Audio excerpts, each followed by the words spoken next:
ಎಲ್ರಿಗೂ ನಮಸ್ಕಾರ. ಶ್ರೀ ಸಿದ್ದೇಶ್ವರ ಸ್ವಾಮೀಜಿಯವರ ದೇವಮಂಡಲ ಎಂಬ ಪುಸ್ತಕದಿಂದ ಒಂದು ಪುಟವನ್ನು ಓದ್ತಿದ್ದೇನೆ. ಅಸತ್ಯವು ಎಂದೂ ಇರುವುದಿಲ್ಲ. ಸತ್ಯವು ಎಂದೂ ಇಲ್ಲದಾಗುವುದಿಲ್ಲ. ಸತ್ಯವು ನಾಶವಾಗುವುದಿಲ್ಲ. ಅಸತ್ಯವು ನಾಶವಾಗದೇ ಇರುವುದಿಲ್ಲ. ಇರುವುದನ್ನು ನಾಶ ಮಾಡಲಾಗುವುದಿಲ್ಲ.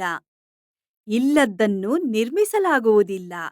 ಒಂದು ಬೆಳಗುವ ದೀಪದಲ್ಲಿರುವ ಎಣ್ಣೆ, ಬತ್ತಿ ಎಲ್ಲವೂ ನಾಶವಾಗಬಹುದು.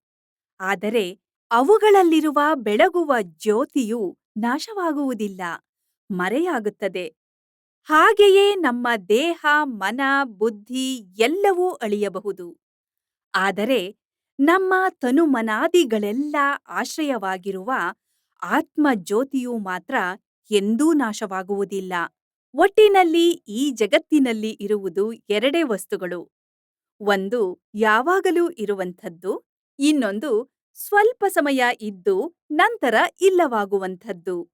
ಇವುಗಳಿಗೆ ನಿತ್ಯ ಮತ್ತು ಅನಿತ್ಯ ಎಂದು ಕರೆಯುತ್ತಾರೆ.